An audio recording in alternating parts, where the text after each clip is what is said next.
getting yourselves organized. Welcome to meeting number 526 of the Lake George Park Commission, Tuesday, June 27th, 2023, being held here at the North Queensbury Fire Hall, and we thank the fire company for hosting us there occasionally. We always enjoy coming up. Do we have a quorum? Yes, we do. We do, thank you. Item 2 on the agenda, approval of meeting minutes and fiscal actions report.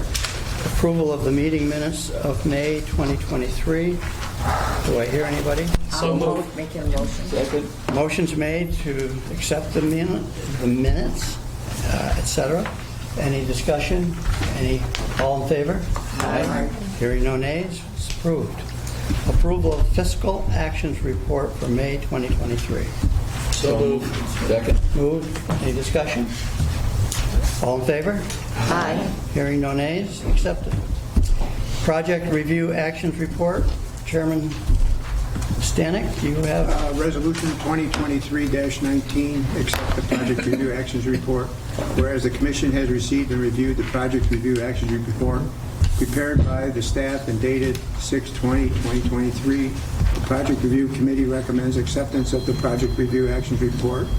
Now therefore be resolved that the Commission directs that the project review actions report be incorporated in the minutes of the full Commission meeting. So moved. Second. Motion's made, seconded. Any discussion? All in favor? Aye. Hearing no nays, approved. Passed or accepted, I guess. Okay. Moving along. Class A marina modification submitted by Snug Harbor Marina up in the town of Ticonderoga. Is that for you, Joe? Yes, thank you, sir. So this is a marina modification by Snug Harbor North. Currently, the fuel service is offered at the end of a long dock at the facility, out in the middle of the facility.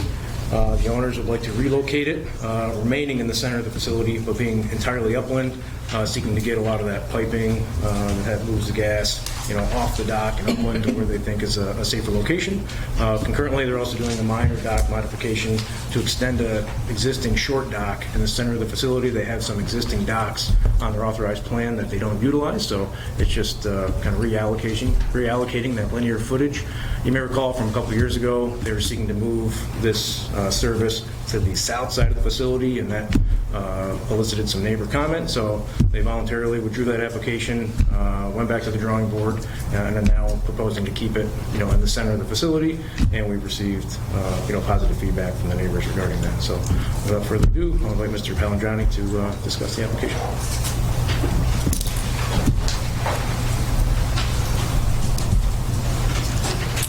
So that's basically our plan is to get the gas tank, pumps, hose reels, everything on land in a dike, as opposed to having 1,000 feet from where our tank is now, underground, 500 feet or 700 feet, and then another 200 feet off at the end of the gas dock. So that tank, everything is past inspection that's there, but it's been there for years. And we feel safer about having everything above ground where it can be inspected and seen and contained. Okay. Anybody else here to speak on this project? Either support or non-support or comments? Thank you. Any commissioners have any comments? We visited the site, and it's a much better location, safer on land. So it seemed everybody was in favor of it. Very good. Yeah. It's good. Yeah, I concur. We checked it. This is our second visit to it, and so we've been in this process with them when they withdrew it the last time, and this makes way more sense as far as the commissioners present are concerned. It's a good move. Good project. Good. We have a resolution? Yep. Resolution 2023-20, approved Class A modification, marina modification, application number M234013M1 modification. Applicant is Robert Palladini, DPAMP Enterprises, whereas the applicant has applied for a permit to modify the fuel service operation at an existing Class A marina, and whereas the Lake George Park Commission has reviewed the application, supporting documents, comments received, and other information which appears in the record, the Commission has made a determination that the project is an unlisted action pursuant to the State Environmental Quality Review Act, 6 NYCRR 617.5, and as lead agency for the purposes of the State Environmental Quality Review Act, has made a determination that the project will have no significant impact on the environment, whereas the action is considered to be a major project pursuant to 6 NYCRR 645-5.3, and public notice has been published and distributed as required. The applicant has demonstrated that the activity and facility comply with the Class A marina requirements of 6 NYCRR 646-1.2B, and whereas the Commission finds that the project will have no adverse impact on the health, safety, or welfare of the public, the environment, or the resources of the park, will not alter the essential character of the area in which it is proposed, will not lead to congestion in the park, and will not have an undue visual, cultural, or audible impact on the neighborhood or the park. Now therefore be resolved, the Commission, the Lake George Park Commission hereby resolves to approve the above application as proposed. So moved. Second. Moved, seconded. No further discussion? All in favor? Aye. Hearing no nays? It is passed. Thank you. Good luck. Go to work. Thanks, Barry. Next item. Dock modification submitted by Gene Porter, also from the town of Ticonderoga. That's my project, so. Okay. Who's that? So, Mr. Gene Porter of 259 Black Point Road has proposed placing a canopy size 26 feet long by 10 feet wide by 7.5 feet high on one side of his 40-foot by 4-foot long straight pier on 56 feet of lakefront in the town of Ticonderoga. The canopy is an octadome model composed of steel and cloth meant to be covering an antique boat. The reason it's being brought before the Commission is because roofing over straight piers is unique for consideration at staff level. In research, we only found 2 existing wharfs that had it registered to it and 1 commercial dock that was considered in 2011 originally, and again in 15. So it's unique. We usually permit roofing and covering and canopies over docks that are U-shaped, E-shaped, L-shaped, that have more shoreline to them, 150 feet or more. So this is just unique. It doesn't require a variance, just consideration from the board. There was no comment in opposition. There was no jurisdiction from APA, DEC, or any town partner. And the site was visited last Friday by the project review board, so I'll let you guys speak to that. But before that, I'd like Mr. Porter to, give his side of it. And yeah, when you're ready, so thank you.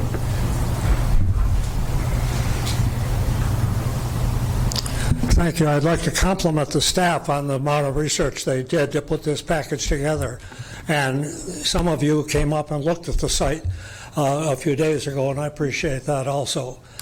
I'm an 85-year-old guy who loves 80-year-old wooden boats, and I just moved to this wonderful lake about 6 months ago with the intention of operating my boats every day from Easter to Halloween, unless it's raining too hard. And I'm planning to do that, but at my age, crawling around old wooden boats to put canvas on them every night or every day to keep the sun off them is tough. So I look around the lake and I see dozens of canopies next to docks. And I say, well, I can do that, but all those canopies are over mechanical boat lifts, and I don't need a mechanical boat lift. I don't want to pull my wooden boats in and out of the water every day. So I researched it and found a manufacturer of a canopy that attaches to the dock and goes over the slip, and that's the application you have in front of you. So I understand that there may be a conflict between what the rules say about how wide the whole operation can be and the fact that there are so many boat lifts already with canopies on them that have been permitted in that way. And this looks very much like that, except it doesn't have a lift under it. I don't think that your package included a picture of the finished product.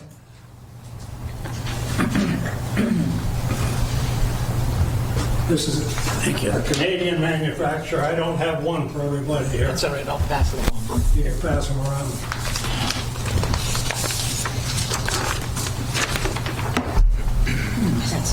Looks good. So that's basically the story. I've been messing with old wooden boats for 30 years. Glad to be back at where it all got started here on Lake George.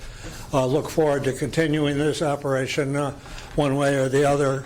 And if you need to make an exception for me because it's a unique installation, I ask that you consider it a safety exception for an old guy who doesn't want to fall off a boat. Thank you. I'm happy to answer any questions you may have. I don't hear very well, so, sorry. I'm looking at this picture, and you got, looks like the support is the two vertical uprights at the bow end and two vertical uprights at the stern end, but nothing that supports the outer There's edge. 4 uprights that mount on the edge of the dock.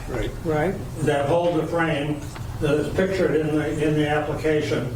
And the frame is permanent, Right. but the canvas rolls off in the wintertime. Right, Okay. yeah. Yeah, that's nice. Is there anyone else in the audience that care to address this? And Mr. Corder, you're going to use the white color? The white? White. It'll be tan colored or gray probably. Oh. I haven't actually ordered it yet. Oh, I like the white. You like white?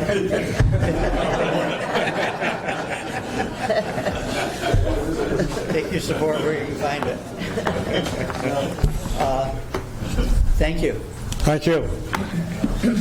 Did we visit this? Yeah. We did? Yeah, we went up there, and I think that Bill and the rest of us agree that it's a good solution for this particular application. You all agree? What was this, a lunch run Friday? Pardon me? A lunch run Friday? You toured the whole We lake? had to, we were gone forever. It's a long trip. Should have gone that far. Okay, do we have a resolution?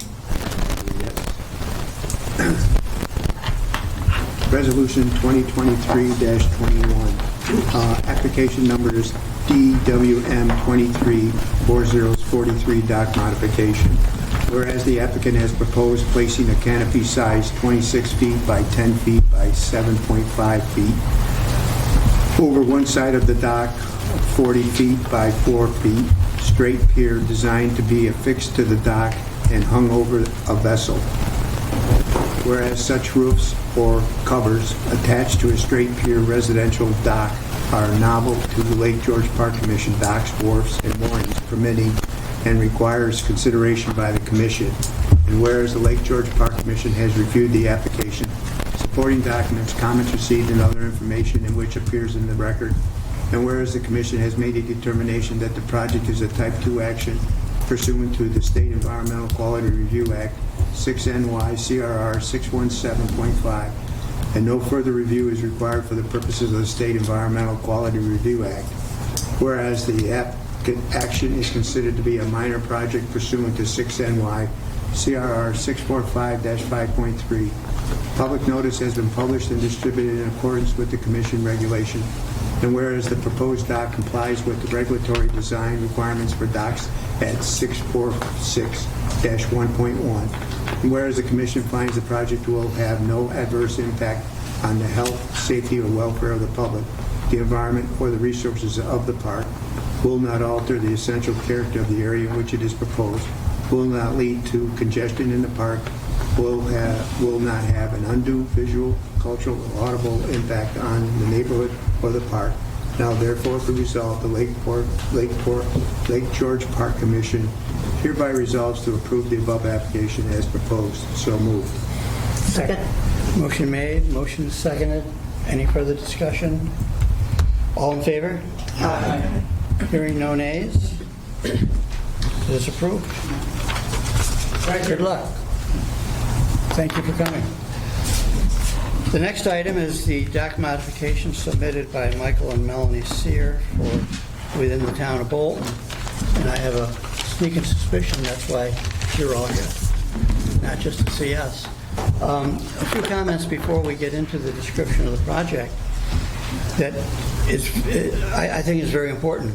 The Lake George Park Commission, and I've been on it since 2006, been related to it prior to that, just has an air of transparency around. I want to assure you that everything we do is as transparent as possible.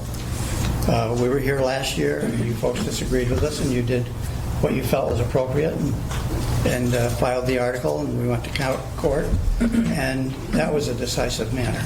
In fact, that day, my recollection of that, other than it being a halfway decent day, was that somebody, and this bears no animosity, somebody came up to me after the meeting and challenged me by name and started to challenge me with his finger right about here, which I now have to apologize to whoever it was, because I know the way I told him to get his finger away from my body wasn't a polite way of saying it. So I'm sorry, whoever was doing that, and I'm sure your emotions were a little stronger than mine on that particular subject. I want you all to remember today, as we go through this project, this application is not a relitigation of all the issues that were brought forth in the original multi-dock application for Basin Bay. This application solely focuses on the extension of the approved dock 20 feet further into the lake based on allowed dock lengths related to water depths plus associated sun deck reconfiguration. As a minor, quote marks, project category application, there is no statutory requirement for public notice at all. The Commission, knowing that there was public interest in this project, proactively reached out to original interested local parties so they were informed of the application. This project has had an extensive public comment timeframe, giving its original application completion date. We believe that members of the public, both supportive and against, have had ample time to provide comment on this application. Staff analysis of applications are for Lake George Park Commission Commissioner information, and projects are not tabled due to public commenters seeking additional time to evaluate such analysis. In light of these facts, this is why the Commission did not delay this morning's hearing on it. Everybody that wants to is going to get a chance to speak after the presentation has been made. I ask you to simply, you haven't got to tell us your address, but identify yourself. As you can see, that we're required to record our meetings, and this will give you an opportunity for your grandchildren to go into Lake George Park Commission minutes in the future years and see you on TV. Just tell us who you are and your neighborhood that you live in, please. And I had something else in my mind. Sorry. Be short. Yeah, be short. Yeah, don't stand up. Four of you and have the same subject. Share your subjects. Don't speak just to hear your voice. And I think that's the ground rules. Joe, you can lead us further into it. All right, thank you, Chairman. I'll just provide a couple-minute overview, and then I'll turn it over to the applicant, and then, as the Chairman mentioned, public comments. So the applicant, Michael Sear, has applied to modify an authorized U-shaped dock at his property at 14 Basin Shore Lane in Bolton. The property has 320 feet, roughly, of lakefront on Basin Bay, and is authorized for a 50-foot-long, 24-foot-wide U-shaped dock with an open-sided sun deck. The proposed dock is 70 feet long and 23 foot wide, also U-shaped with an open-sided sun deck. The additional dock length that the applicant seeks is in response to updated measurements of the mean low water mark. As many of you are familiar, docks can be constructed up to 40 feet from mean low or up to 100 feet from mean high, whichever is more restrictive. In this case, the newly observed mean low water mark, which was confirmed by Van Dusen and Steves, as well as myself and Roger Smith in the field, confirms that the dock meets the regulatory requirements as far as length. In addition to dock length, the proposed sun deck represents a modification. The size of the sun deck, which is 40 feet long by 23 foot wide, is 6 foot longer and 5 feet wider than the authorized sun deck. These proposed modifications, as I noted, do not require a variance from the strict design standards of the Commission. For context, the authorized dock was first approved by the board in February 2021 as part of a larger project, as the Chairman alluded to, involving a 4-lot residential subdivision. By commission regulation, the 972 feet of lakefront for that parent parcel for the subdivision could have been afforded a maximum of 9 docks. The applicant at that time applied to APA and the commission for 7 docks. The APA approved the subdivision and the construction of 4 residential dwellings and the 7 docks in December of 2020. The commission reviewed this in January and February of 2021. There were many public comments at that time. As was mentioned, they included comments or concerns including parking, restrooms, congestion, commercial use, visual impacts, among others. Following the commission's review, they approved the 4 docks, 4 docks, 1 for each lot in the subdivision, and included special conditions, which was in part in response to the public comments. Each lot is limited to no more than 1 dock and 1 mooring, subject to permit and design standards of the commission.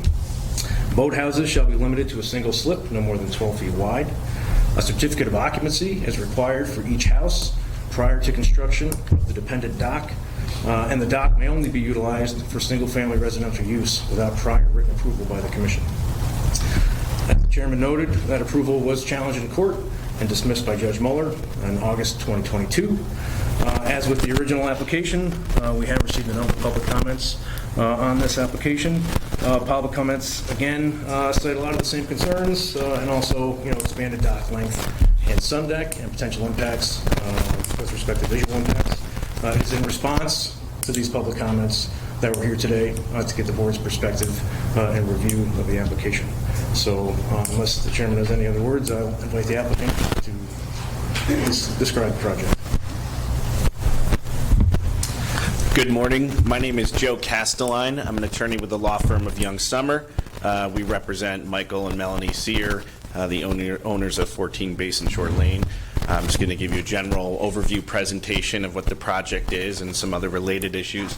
And then we have several consultants here that are going to stand up and give their explanation about the work that they did. They also have some visuals for the board and for the audience to see. My clients are seeking a modification, as Joe indicated, to a permit that was issued in about 2021 to the predecessor owner, Caruso. It was assigned to my clients in about 2022. The current permit allows a 50-foot long, 24-foot wide U-shaped pile-driven dock with a boathouse and sun deck that's about 16 feet. It's 15 and change, but about 16 feet above the mean high water mark. Seeking a modification of a permit. This permit has obviously already been issued. Seeking a modification is allowed under existing permit conditions number 6, but also the Commission's regulations at section 645-5.9 and 5.10. The modification is based upon inaccurate information and newly discovered information about the actual mean low water mark.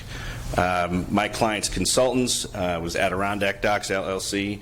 They measured the low water mark. It was about 30 feet on average from the shore. Mr. Caruso had identified it mistakenly as 12 feet. My client's consultants, they later measured it again. They measured it with the Park Commission staff. Everybody confirmed it was 30 feet. My client ultimately had Van Dusen and Steve's land surveyors conduct measurements, and they did it twice, starting in February 2023. They confirmed the 30-foot average mean low water mark as being correct. They'll talk about that later. My client is seeking a modification to an existing permit for safe and proper use of the docks in accordance with the Commission's regulations and a more practical use based upon the actual location of the mean low water line. The requested modification, as Joe indicated, they're seeking approval for a 70-foot long U-shaped pile-driven dock. It would be 30 feet of a walkway to the mean low water mark, and then 40 feet past the mean low water mark would be a 23-foot wide dock with a sun deck that's about at 15 feet above the mean high water line. As I indicated, my clients had retained several consultants to provide some information and undertake work concerning the proposed project. They retained Studio A landscape architectures, engineers, and planning professionals, Adirondack Docks LLC, as well as Van Dusen and Steve's land surveyors. There's several people here with us tonight. There's Jeff Anthony and Kirsten Catilier, I'm sorry, I butchered that, with Studio A. Gary Zervis with Adirondack Docks, and then Matt Webster and Matt Steves with Van Dusen. I do want to talk about what the park regulations actually allow, not as of right, but generally as landowners, what they have a right to apply for. Those standards are basically laid out at the Commission's regulations at 646-1.1 sub C. Basically, if a landowner has 300 footage of lake frontage, like my clients, they're able to seek 3 docks of various shapes plus 3 moorings. They're able to have each dock be 700 square feet per dock. The docks can extend up to 40 feet past the mean low water mark. The maximum dock width allowed is 40 feet for each dock. A structure associated with each dock could be up to 16 feet above the high water mark. And the only requirement for setbacks is 20 feet, which we certainly meet here as indicated on the plans. The current permit is based upon the 12-foot inaccurate mean low water mark. That allows for the 50-foot long U-shaped pile-driven dock, open-sided boathouse, sun deck with 24 feet, with a sun deck that's 24 feet wide, and the sun deck, the structure is about 15 plus, closer to 16 feet above the mean high water mark. As Joe had indicated, the prior approvals were basically a group approvals that were previously challenged in court relative to environmental review, and I think it's just good for everybody to refresh their memories. The court had found in early 2020, Caruso applied to the Adirondack Park Agency for a permit authorizing the project, and next to the application was a dock plan prepared by Dickinson Associates, which plan depicted 7 docks along the lakefront portion of the property, 4 with proposed sun decks and 3 with proposed boathouse roofs. On December 28, the APA issued a general permit granting the application in its entirety. The APA found inter alia that the project would not cause an undue adverse impact upon the natural, scenic, aesthetic, ecological, botanical, fish and wildlife, historic, cultural, archaeological, scientific, recreational, or open space resources of the area, taking into account the commercial, industrial, residential, recreational, or other benefits that might be derived therefrom. The judge noted insofar as the proposed docks were concerned, the APA stated that any dock constructed on lots 1 through 4 must comply with the dimensional requirements established by the Lake George Park Commission. The court further found that in 2020, Finley applied to respondent Lake George Park Commission for permit to build the 7 docks as depicted in the dock plan. Each dock was proposed as an E-shaped dock and was equipped with an open-sided boathouse having either a peaked roof or a sun deck that extended 15.8 feet above mean high water mark. Joseph Tuin, an environmental analyst with LGPC, processed the permit application, deeming it a major project because it involved the construction of multiple residential docks.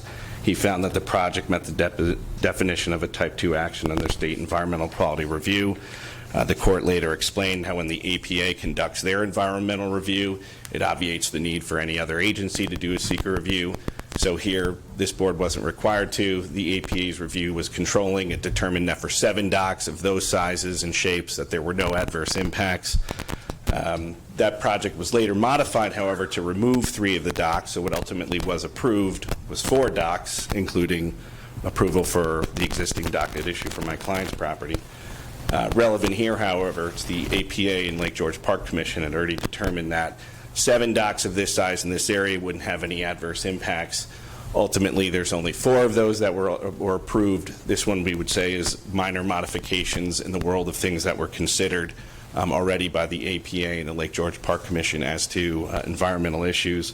I'd also note that the Commission's regulations at 645-3.6B, they identify the construction of a single residential dock as a Type 2 action, which would be the situation here. So it's not required to undergo any seeker review. As I stated, the applicant is seeking a modification for an existing permit. It's not a variance. They're not seeking anything different other than a modification that would be within what's otherwise allowed by the Parks Commissions in terms of location and size of a dock. It's based on, again, the inaccurate information previously provided by the prior owner. They're seeking it for a more safe and practical use of the property. So they're seeking to modify the existing 50-foot dock that goes out 50 feet to 70 feet based on the mean water change or the mean low water mark change. That extension only gives my client about 8 more inches of water for depth, so we're not talking about a lot of amount, even though it's extending another 20 feet than what was previously approved. They're seeking a U-shaped pile-driven dock, 23 feet wide, not 24 feet. It's 15 feet about above mean high water mark versus the current plan, which is closer to 16. As I indicated, my client retained several consultants. Matt Webster and Matt Steves with Van Dusen will discuss the survey and the measurement work they did in locating and surveying the 30-foot mean low water mark. Gary Zervas with Adirondack Docks will explain and review the dock plans. And Kirsten and Jeff with Studio A, they'll review the aesthetics and view sheds, including simulations showing different concepts and viewpoints, as well as existing conditions in terms of surrounding docks in comparison to what my clients are requesting. Ultimately, all of the plans show that in terms of the actual space occupied for my client's lakefront property, only about 7.19% will be occupied by this dock. That leaves open another 92.8% that'll be open for view sheds across the property and whatnot. So ultimately, we would suggest this is a minimal modification in comparison to what was already reviewed by the Commission and the APA, and as compared to what was already, in place for this property in terms of the existing permit. We can answer any questions. I was going to have the consultants give their information first, and then after that, if the Commission has any questions, we'll certainly feel free to answer them. We can also refer you to our prior submission of March 9, 2023 that addressed all the plans as well as public comments that had been made at that point. So, Thank you, Councilor. Thank you. I think we'll have you call who you're going to have speak on your behalf, and then when that's done, I'll ask for some other comments and try to steer the crowd efficiently through that process, and then you'll have an opportunity, or one of your associates, to respond to anything particular. We don't get involved in back and forth. Yeah. He said, she said, this is what I want to say, but there will be an ability to clear, hopefully, all of the issues before we leave here today. Understood. Thank you. Good morning. Matt Steves with Van Dusen and Steves Land Surveyors. We were brought into this application as the attorney has stated in most recently. I guess there was some concerns about where the mean low water mark what actually was. I've sent out 2 different crews at 5 different occasions to verify the location because of the fact that that area is so shallow.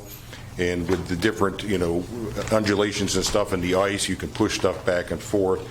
So what we did with those 5 different episodes of gathering the data, always tying into the Rogers Rock Gauge, not NAVD 88, because the Lake George elevations are based upon NAD 29, so you always have to tie into that.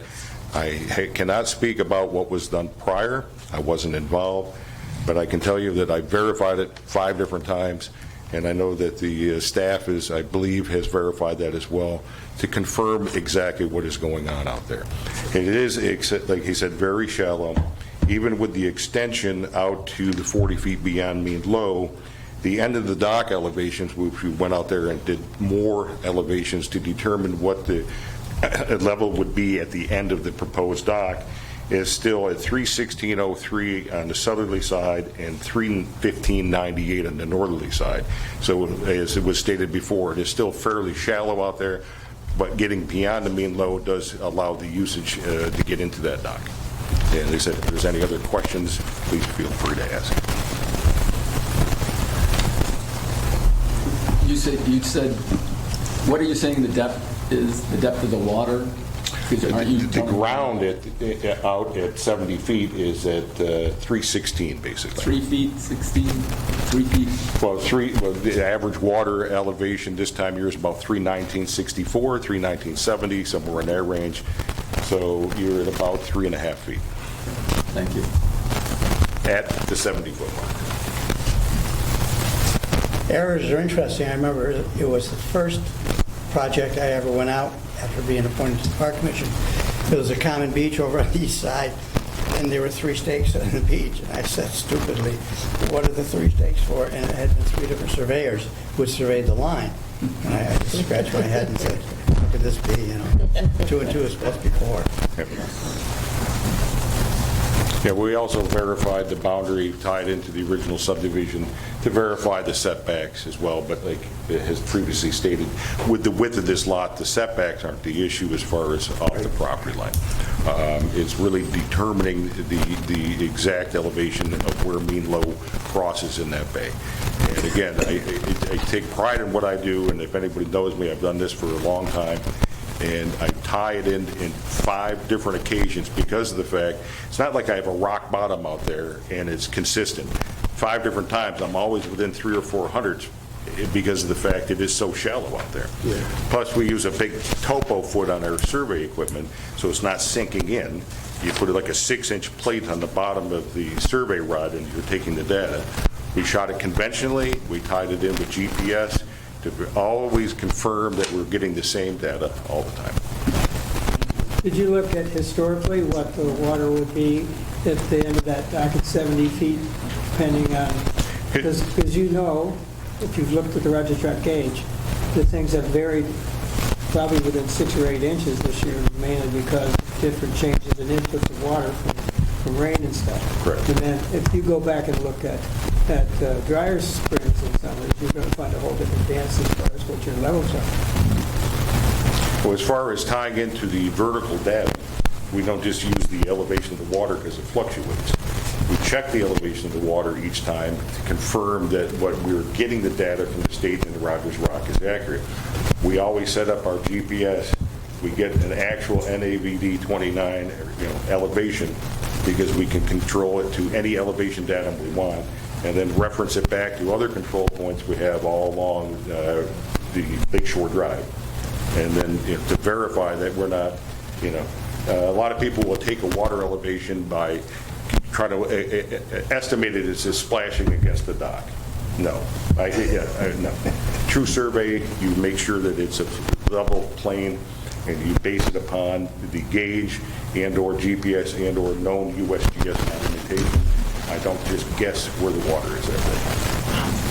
And to normalize that number for year to year, Mr. Steve mentioned the target navigation level. So Roger works with the hydro dam to make sure, if they're letting out water, keeping water to try and hit that 319.5. So irrespective if it's a wet year or dry year, there's a certain elevation we're always aiming for. And so we try to normalize the elevations to that so we can say, all right, 3.5 feet. And 3.5 feet, when we talk about it in May, means the same as it means when we say it in December, right? So it's against the same data. Right, and then to Joe's point, like you were saying, that will fluctuate. They control it extremely well. But you will have, 5 to 6 inches of what we have seen over the years of fluctuation. Absolutely. To the actual water elevation on each and every day. Yep. Everybody comfortable? Thank you. Okay.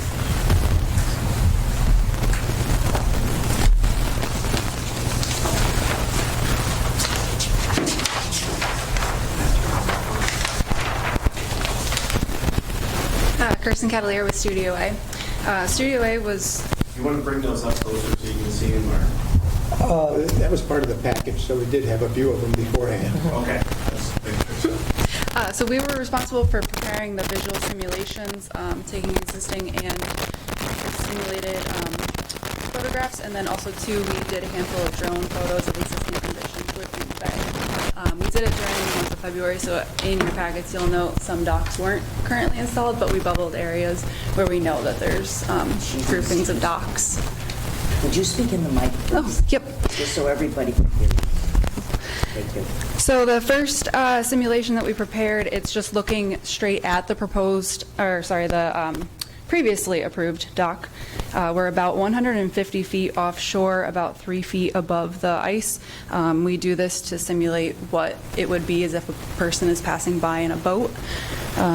So as you can see, this is the previously approved boathouse and location. The same location and height off of the ice is the proposed dock structure that the Sears are going for. We simulated what the new boathouse aesthetics are going to look like. And just one thing to note in preparing these simulations, it's a combination of using AutoCAD, Lumion, and SketchUp software. Everything's geolocated, so we'll take the survey that Van Dusen prepares, actually model the proposed structure in a modeling software. Everything's to scale, and then we actually locate it exactly where it's going to go using the survey. And then we get our simulations. The second set of simulations, the previously approved dock structure, this is about 150 feet to the west, I would say, of the approved location. And then also to the grouping of docks that are existing downshore. This is the same location, about 150 feet away from where this proposed structure is to be located, also calling out the existing HOA docks down the shoreline.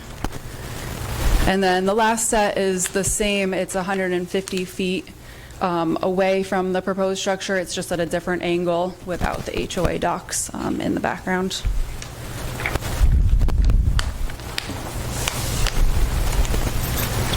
The proposed dock structure. And then lastly, we just went around the bay and we took drone shots of docks that are currently located that are also precedent images. This one's just to the west of the proposed Sear dock. So you can see we bubbled them. To the west again. And then also to the east along the point.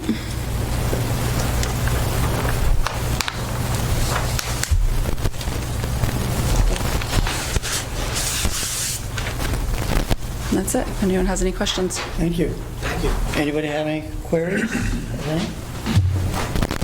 Thank you very much.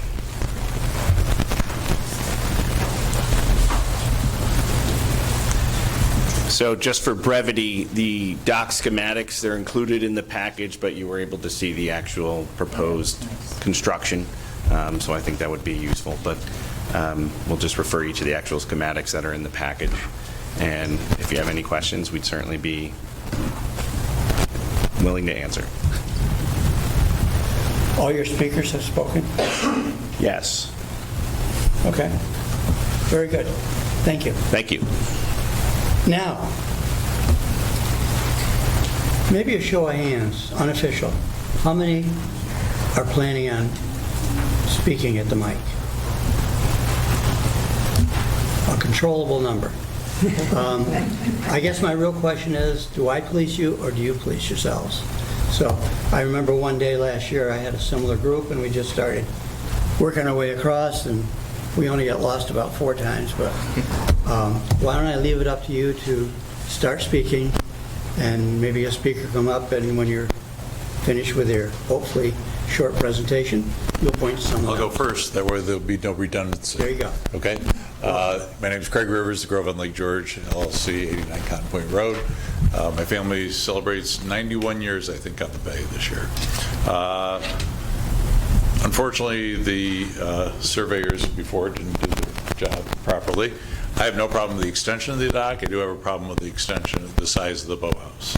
If you examine any of the dwellings on the southern rim of Basin Bay, none of those houses compares to the square footage that this sun deck would provide.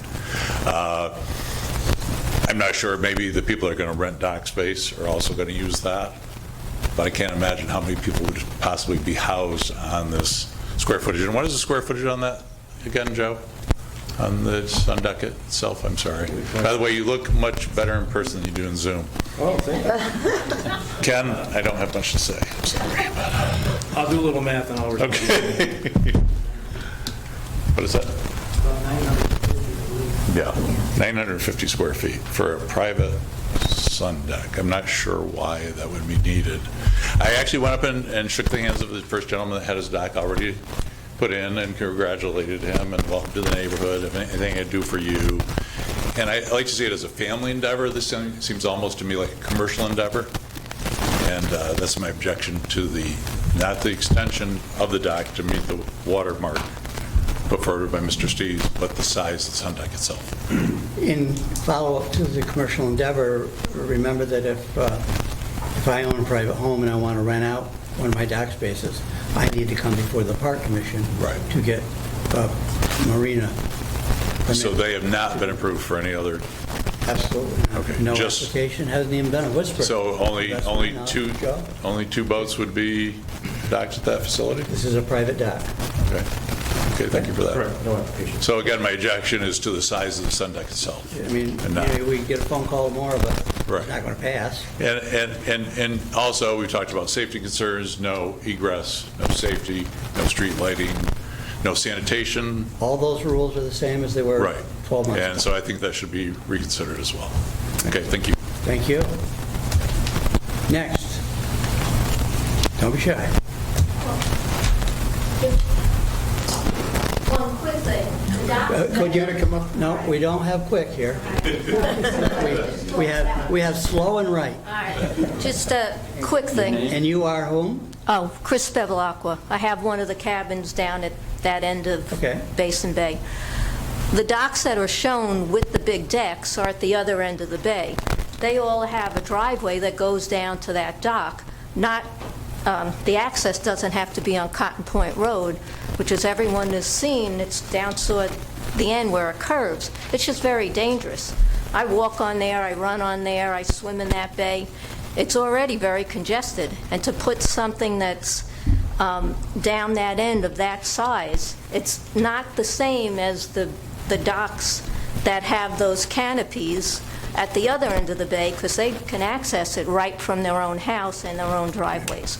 So they're not really, they may look the same from the water, but it's not comparable in terms of access. Thank you. Thank you. Next, please. Yes, sir. Yes, thank you. Charlie Jablonski, resident, or seasonal resident, longtime with South Beach Association. Our president has made comments that were received and placed on the record, so I don't obviously need to repeat them and relitigate them. Again, I'd like to thank the staff and Joe and Dave for all the work they've done on this, because this has been rather arduous. And I have to compliment the Shears on their perseverance in doing this, and hope we all can work together. But again, the comments about the size of the boathouse, et cetera, have already been made. But if it meets the regulations, it meets the regulations. And again, welcome them to the neighborhood. And again, thank, because I know it's been a busy year for the commission, and it's going to get busier. Thank you. Sure enough. Next. You all should know that at my prior house in Queensbury, I had the Rileys on one side of me, who were members of South Beach Association, that just reminded me of it. And I had the Bryants on the other side of my house, who were on the northern end of Cotton Point. So I'm familiar with a lot of people that live in there. Mr. Novitsky. Yes, sir. Good morning. My name is Joe DiNapoli. I am a Bolton resident, and I live on Basin Bay as well. And Mr. Sear and I were having a discussion about the situation that he finds himself in. And clearly, this is a very peculiar situation because of the low water there, and it does create some complications. But Mr. Sear owns a substantial amount of property, and therefore that gives him a certain right to have a certain amount of square foot of docks. And for years, I've been boating in that bay, and you can't get too close to the shore because of the problem that does exist because of the low water. So even though this is a peculiar situation with the size of the dock and the length of the dock and things of that nature, it's thoroughly justified. And you've got 4 houses going in the neighborhood. These are our new neighbors, and frankly, from my viewpoint, they're going to be taxpayers, which helps out the town of Bolton. And I really think that the commission, and I hope all the people around the area, can just understand that these are our neighbors and we all need to get along. What they're building, and I can tell you right now, Gary's dock work, he's done some work for me. His work is tremendous. I have no problem with him. I think he does great work. And when this thing is done, this is going to be quite a showpiece when it gets, when the thing gets completed. And I'm sure that, as I say, it might be a big complex, it might be quite a ways offshore, but it can't be helped just because of the nature of the way the water is. Because of where Basin Bay is, it's not in the middle of a high-traffic area or anything of that nature. So other than the fact that, yes, it is big, but it has no effect on boating because nobody really can get down there and nobody can do any boating down there of any consequence anyhow. So it's really in no one's way. And I think these guys are doing a great job with their houses. They're going to clean up that end of it. It's going to be quite a nice improvement for Lake George. And, I wish them all the best of luck.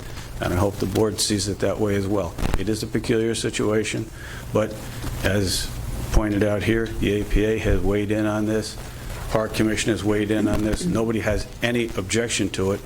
And outside of digging in your pocket and coming up with something foolish, I can't see any reason why this shouldn't pass. Thank you. Thank you.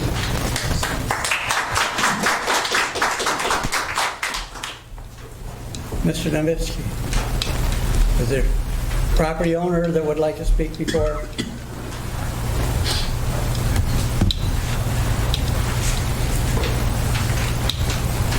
Hi, Ralph Friel, 21 Trinity Rock Road, and I'm here in support of this application. I just wanted to add that back in 2014 when we had to reconstruct our docks because they were all worn out and broken down, I called up the commission and talked to Molly Gallagher, and she's, explained how, we can go 9.5 feet longer. And I said, okay, we'll do that. And we didn't have to come before the commission. It was all within the regulations, and everything was fine. It didn't have to hire a bunch of consultants and lawyers and nothing. And she handled it, and we paid our fee, and everything was fine. And that's all I have there. Thank you. That's cool as usual. Thank you. Next.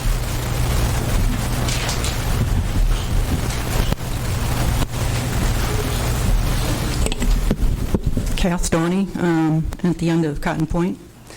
The issue about the distance out and the low water mark, we discussed it a couple of years ago, like you've only got 22 inches at the end of that dock that as originally proposed.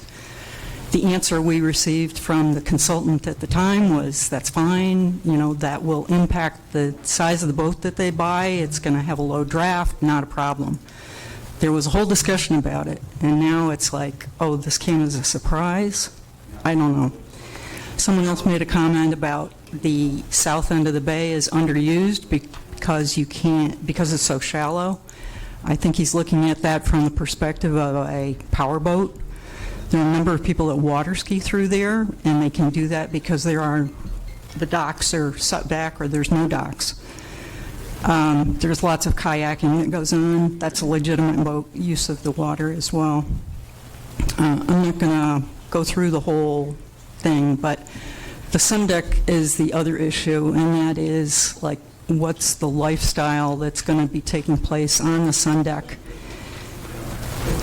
You don't want to be looking at the worst case scenario, but you have to, because there's no way that we can control it after the fact.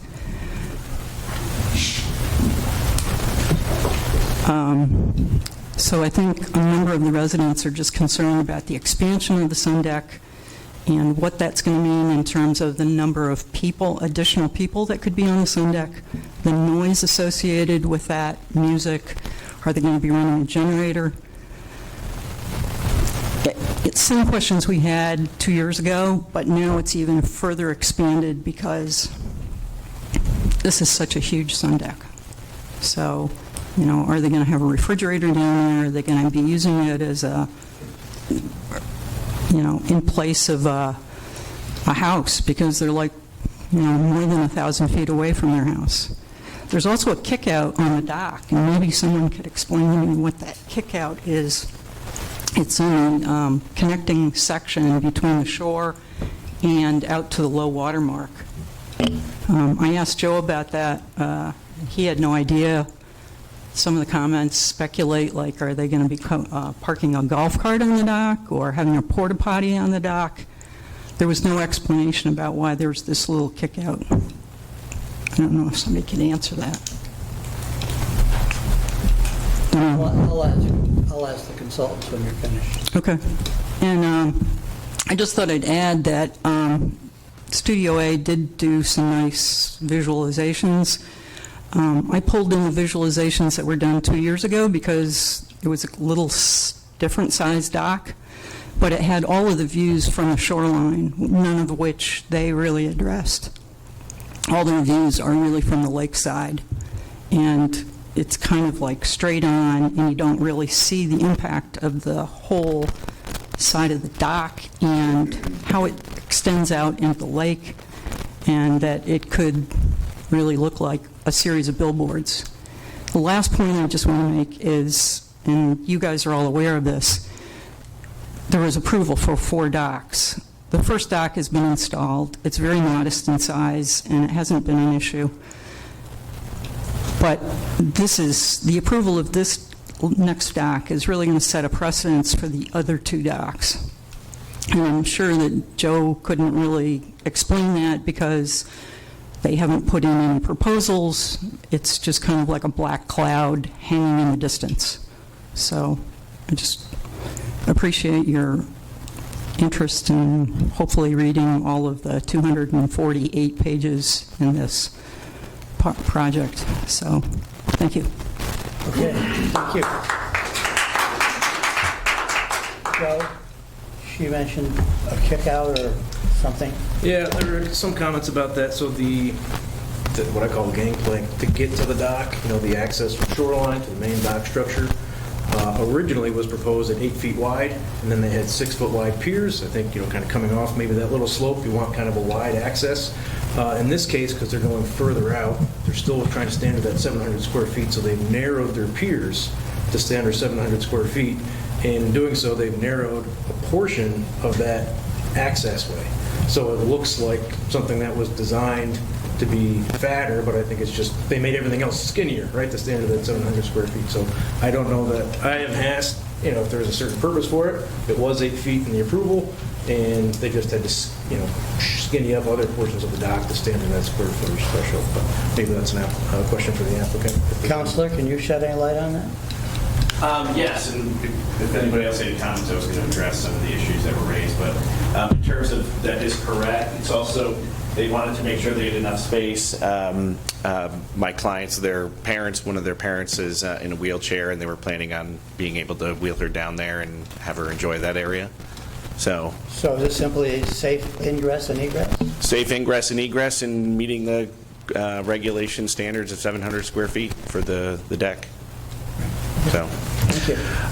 I just wanted to raise a couple of points that have been made. People had some concerns about alleged commercial use. Why don't you wait? Let me see if we've cleared the field. Oh, sorry. And then you can do it. You can do it all at once and save yourself next, if there is one. Are the homeowners satisfied as far as you're speaking? Don't be shy. Mr. Novitsky, I guess you're up. Don't forget now, I always make you identify yourself. Appreciate that, Mr. Chairman. Chris Novitsky, Lake George Waterkeeper. We commented back on the initial application for the subdivision on the carrying capacity of Basin Bay, which showed a significant decrease from the 2005 carrying capacity to 2015. Basically cut it from 6 acres down to 2 acres, which shows that that bay could be considered stressed. With this application and the potential approval, my question is there a limit on the number of vessels that can be berthed there? Because clearly there seems to be more opportunity, more linear footage for more vessels. Secondly, as the applicants who are meeting the regulations have their docks kind of creep out into the bay, does that actually reduce that recreational boat area and actually decrease the carrying capacity of Basin Bay? So those are my 2 questions. Thank you. Thank you. With respect to Chris's second question regarding carrying capacity, the recreational use study does not count near shore areas. I think it starts 200 to 500 feet offshore. So as far as those Are you hearing this, Chris? Yep. So as far as those calculations, they wouldn't change based on the way that the consultant, prepared that report. Thank you. Hearing none, I'm getting... Could I just ask a question? Yes, you may. Should I approach again? Yes, please. Okay. I heard somebody say that Basin Bay was underutilized. I think in 2015, Commission report issued that the bay was overused and stressed already, and that it could not handle any more boat traffic. So I just wanted to correct that point because somebody mentioned that it was underutilized. It's actually, according to your Commission report in 2015, it's actually doubled since then. It's overused. So I just wanted to make that point. Thank you. That's true. Hearing no more, seeing no more. No, the attorney. Pardon me? The attorney wants to speak one more time. Counselor, your Yes. turn again. Thank you.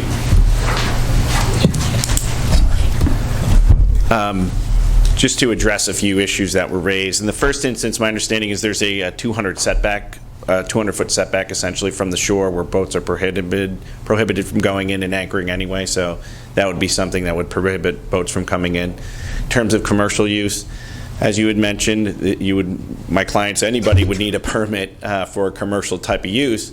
But the use in this area is also governed by the Town of Bolton zoning regulations, which we had addressed in our letter. They provide certain uses. They certainly don't allow commercial uses or marinas or things like that. You can't just use your property any way you want. You have to use it in accordance with the town zoning code.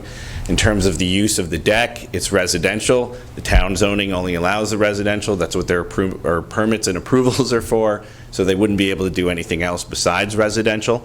Again, the court had reviewed a proposed plan that was 7 docks of 700 square feet. In terms of traffic or lighting or safety issues, the court said the APA and the commission determined, and it was rightfully so, there were no adverse impacts associated with that. There was issues about boat traffic safety and whether there was over congestion or whatnot, and the court had found, the record showed that those concerns were alleviated, that the commission made a proper determination. So the court had already addressed those for a 7-dock situation of 700 square feet each, but now it's only 4. My clients are seeking a minor modification based on why we're here. The low water mark was wrong, and so they've had several consultants, including with the commission's personnel, go out and confirm it, and that's what the basis of being here today.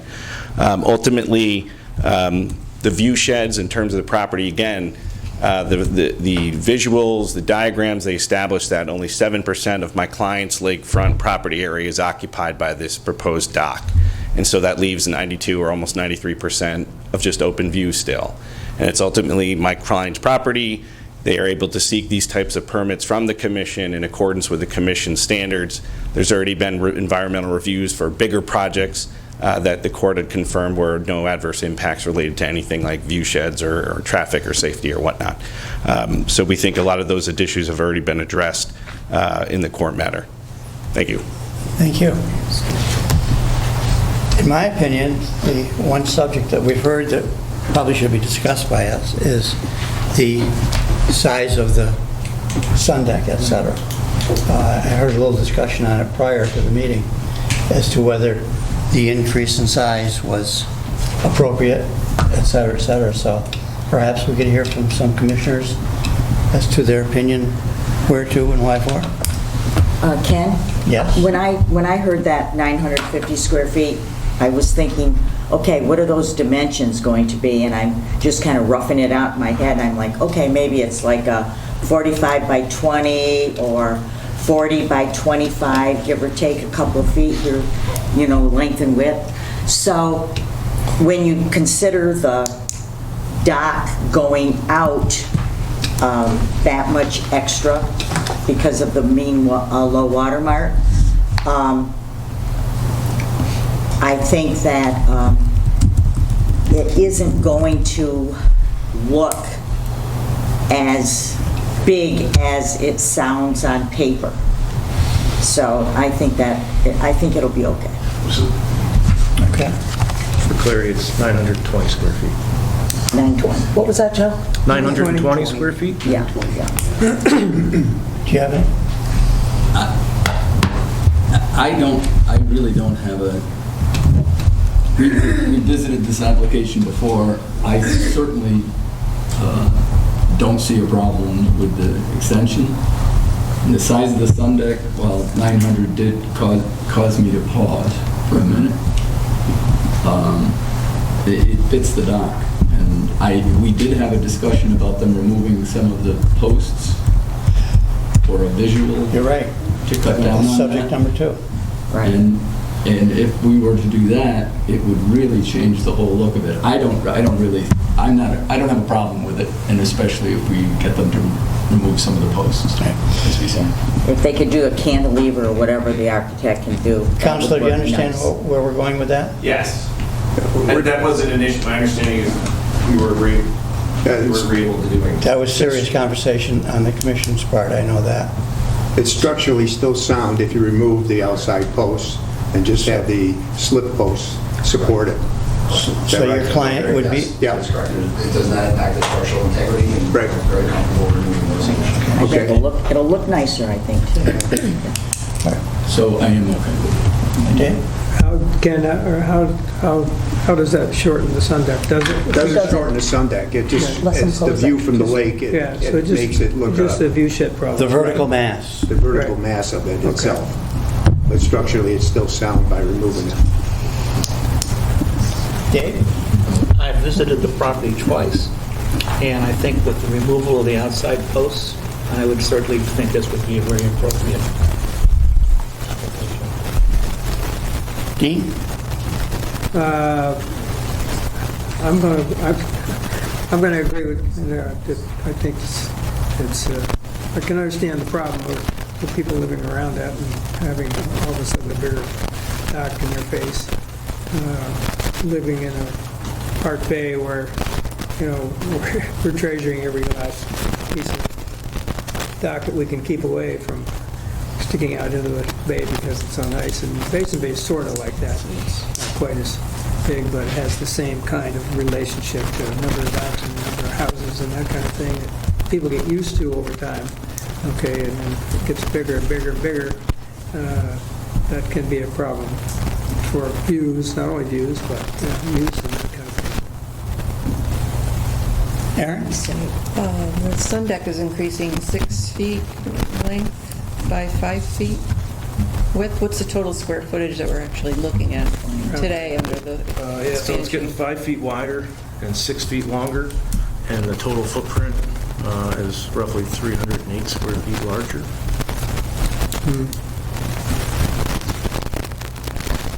Kath? I visited the site as well, and I believe that and everything that we've gone through and the Park Commission before me, et cetera, I feel that this is a reasonable representation of how we go forward in approving docks. I'm okay with the size of the residential top of the deck. Joe? I agree with everybody that said, and encourage the owners to remove the outside pier support.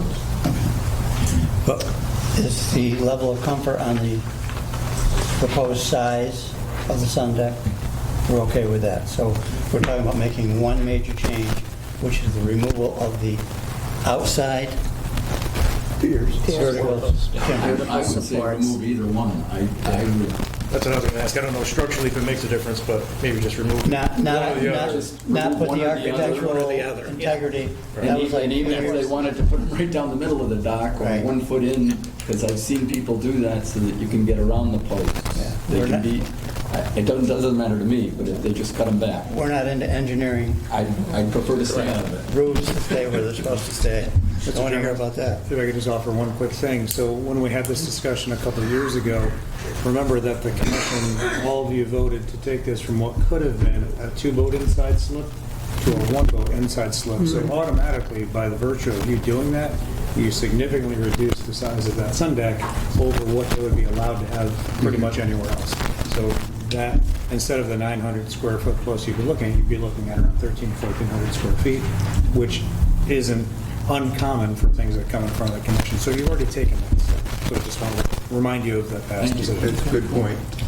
And aren't we with whatever we're doing today, setting a standard for potentially 3 more applications. 2 more. The other 3 contiguous. 2 more, actually. 2 more, one's Well, already done. the one has a dock, doesn't it? Yeah. Okay, so 2 more applications, which theoretically could mirror this application. Although this one has more lakefront right now. This is I the thought they were all largest kind lakefront of- of the 4 Well, you marshes. do need to look at each on its face. I understand. On its own. I'm just- Right. Yep. I'm just getting these folks ready to clear their calendar to come again. That's all. Okay, what we got? Do we have a resolution? Resolution 2023-22. Application number DWM 2230108, dock modification. Application is Michael Sear. Whereas the applicant has applied for permit modification to result in a 23-foot wide, 70-foot long, U-shaped dock with an open side sun deck. The Lake George Park Commission has reviewed the application, supporting documents, comments received, and other information which appears in the record. And whereas the commission has made a determination pursuant to 6 NYCRR 645-3.6 and the State Environmental Quality Review Act, the 6 NYCRR 617.5, that the project is a type 2 action, does not require further review of potential impact and environmental impacts pursuant to this act. And whereas the commission is considered to be a minor project, pursuant to 6 NYCRR 645-5.3, public notice has been provided. And whereas the commission finds that the project will have no adverse impact on the health, safety, or welfare of the public, the environment, or the resources of the park, will not alter the essential characters of the area in which it is proposed, will not lead to congestion in the park, and will not have an undue visual, cultural, or audible impact on the neighborhood or the park. Now therefore be resolved, the Lake George Park Commission hereby approves the above application as proposed. So moved. With the condition of removal of the outside support posts. Inside or outside? Inside or outside. Okay. Gets us out of the engineering business. Yeah. Having heard that, do I hear a second? Second. Any further discussion? And in further demonstration of the openness of the Park Commission, we sometimes have a roll call vote rather than just a shuffle vote. So we'll do a roll call vote. Would you do it for us, please? Sure.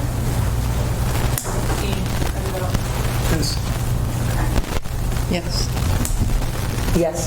Yes. Yes. Yes. Yes. Yes. Unanimous? Thank you. And that finishes that. Thank you very much. Thank you very much. Thank you.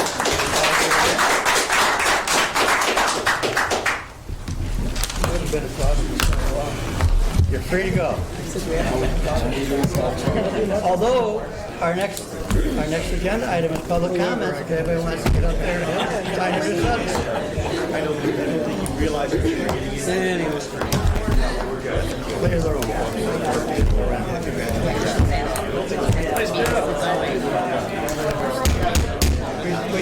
Folks, thank you very much, but we still got a meeting to get done. They still have more to do, so. We have the law enforcement. Let's get everybody out. I know. Public comment. You're right about that. Well, you know, there's always one section of the agenda I screw up every once in a while. We'll find out. Let's go. Keep the herd moving. Keep the Yeah, herd he's trying to shuffle everybody out.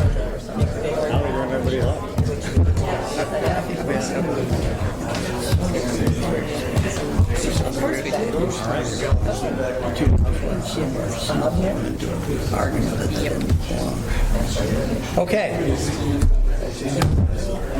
Public comments.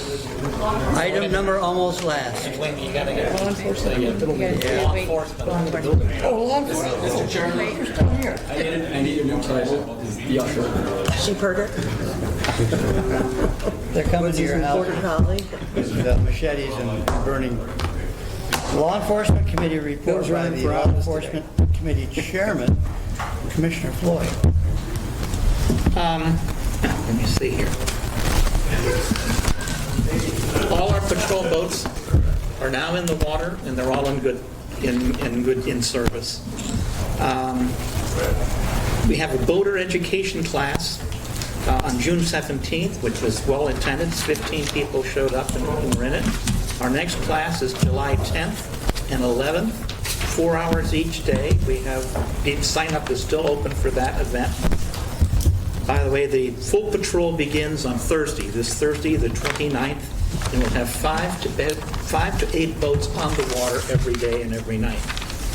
And I want to remind people that in 2025, everybody driving a boat on Lake George, no matter how old you are, must have a boater's license. It's very, very, very, very important. And you can do that online. It's very easy. And there's also these classes which we're conducting are for free. So I really recommend people to start getting to make sure they have their boating licenses.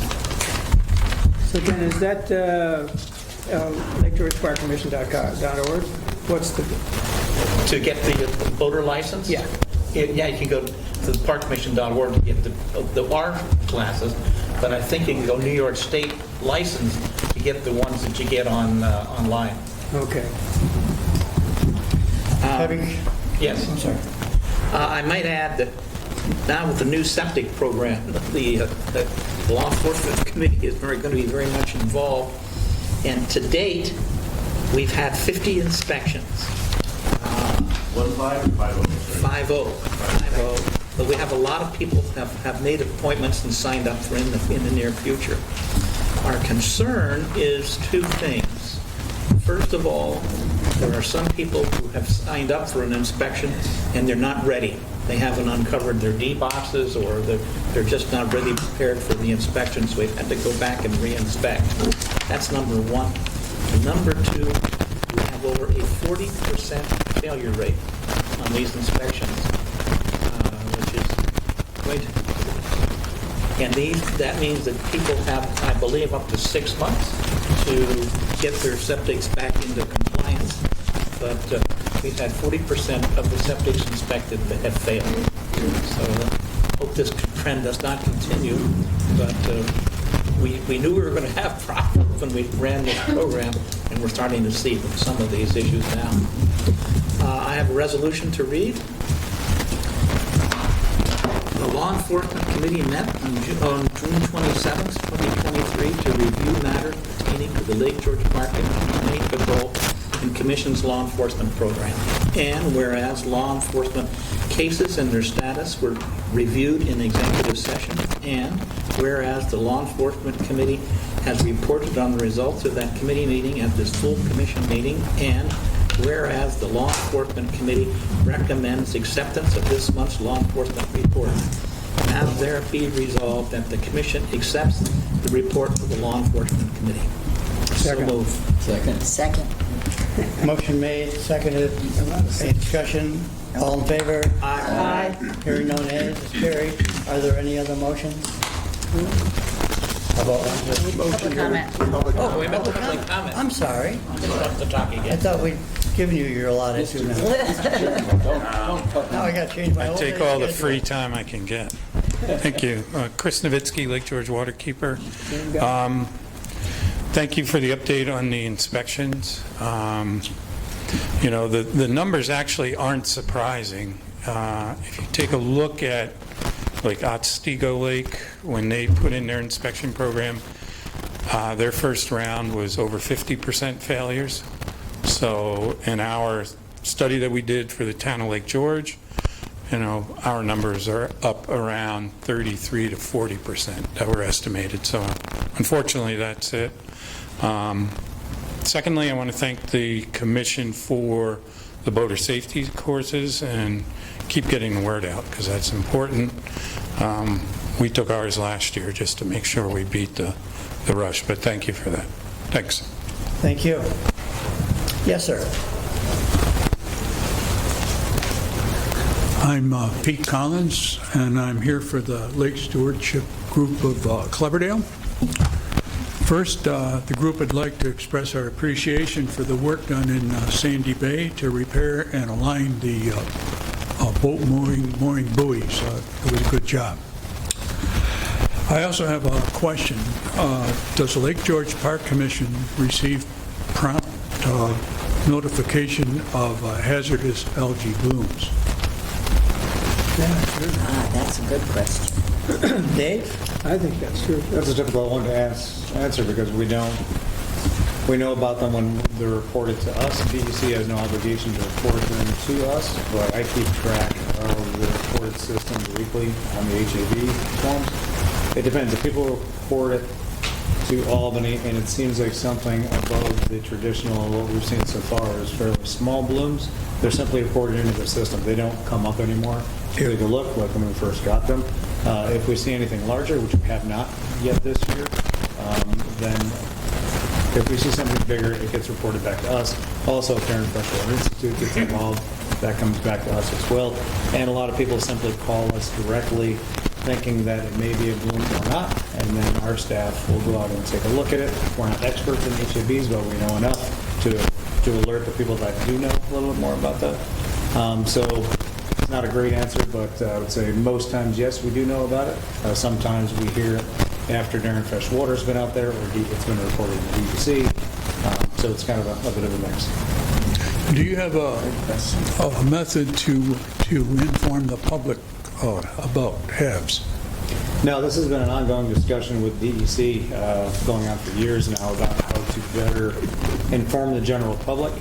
And that's a conversation beyond today, but ultimately there's interest in the local residents, including one of our commissioners, Commissioner Mason, to say if we have something, get it out there to the general public. The concern from DEC and the Park Commission is the challenge that so far no harmful algae blooms on Lake George have any toxicity reported to them. And there's concern that, well, if we have an HAB, automatically don't stop using your water if you take the water directly out of the lake. First of all, every water intake from the lake should be treated, and most treatment systems do remove toxins and any impact from HABs. That's another separate topic. But DEC came out very directly and said they have no mechanism, nor do they anticipate any mechanism for them to inform property owners of an HAB on a water body. They have to administer all those water bodies before they do so. The further concern is informing local residents of a sheen for increased Lucospermum on Lake George could be alarming to folks who want it really neat and active. And so where do we find that balance? We have to figure out. So that's an ongoing conversation among many different folks. But until someone sees any evidence of toxicity coming out of an HAB that we have on Lake George, it's going to be a little bit more backburnered. But there are a lot of people looking at this. The Jefferson Project is going out regularly looking at that. The DEC, when there is an HAB event, does go out and do sampling when it's merited. So it's an ongoing, evolving issue here for Lake George. We fortunately have the benefit of being behind hundreds of lakes in New York State that have already been dealing with this, and we've been outreaching to many of those lakes, including Swanee Atlas, as to how they've been handling it.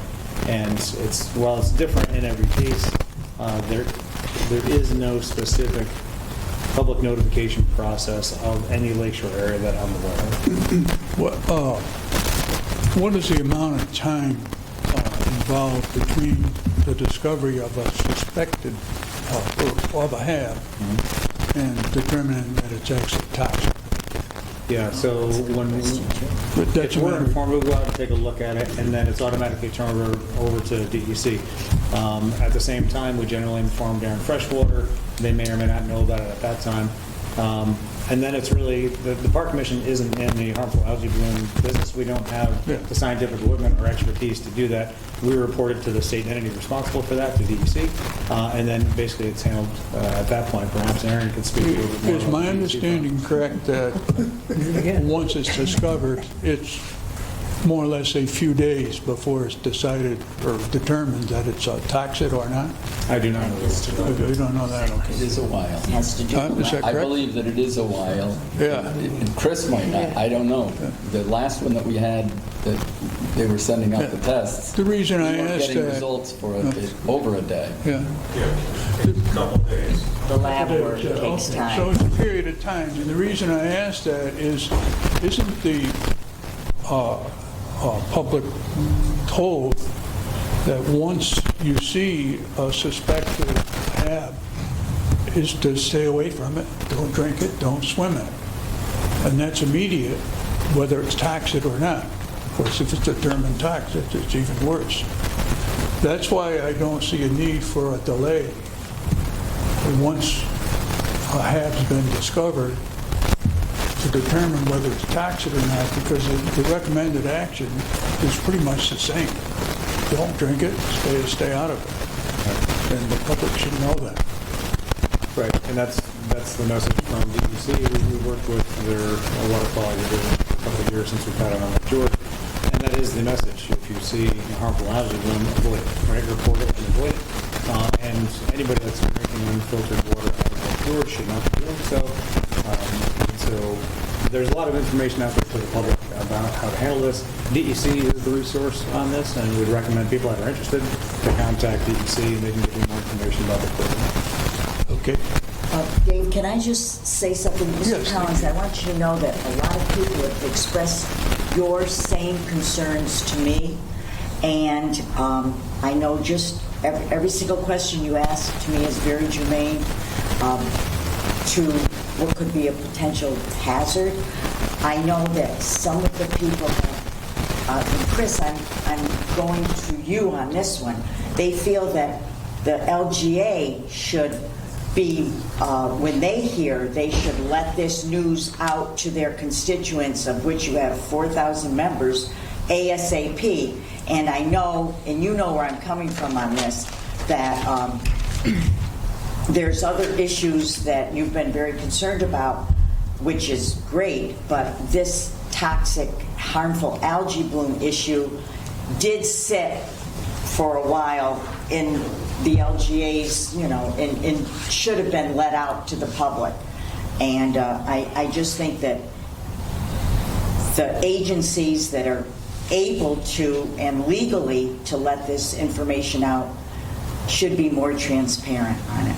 Whether it's been tested or not, I think just what you're saying, the fact that it was discovered, whether it's toxic or not, I think the people on the lake have a right to know. That's my opinion. Dave's talking very legally and what's going down, but I get very emotional about it. Thank you. Okay. Thank you. Appreciate your time. You have anything to say, Dave? I'm Chris. Oh, Chris, I'm sorry. If I could. Sure. Be my guest. No, I just... Chris Nowitzki, Lake George Waterkeeper. The LGA does not withhold the information. In fact, we got chastised by putting it out that there was a suspected harmful algal bloom by DEC. So that's why we get informed, we go out and inspect it or notify the Jefferson Project to take samples.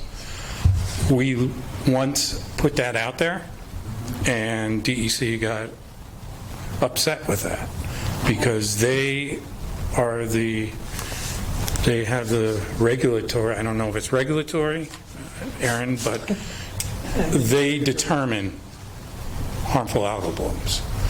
We agree we should let the public know, but that's how it came back. So I appreciate that, Chris. So thank you. We would like to do that. But thank you. I can offer to, I know we put the HABs online, the DEC does. I haven't looked there myself to see what kind of information is there, but I can certainly get you a contact person to talk to in our Division of Water.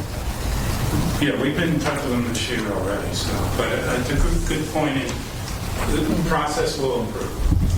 Sounds like a subject we should revisit. And hearing nothing else and seeing no one else, I will entertain a motion to adjourn, and it's seconded, and it's carried. And thank you very much to everybody. Thank you. Nobody voted, but we're carried. Maybe someday I'll get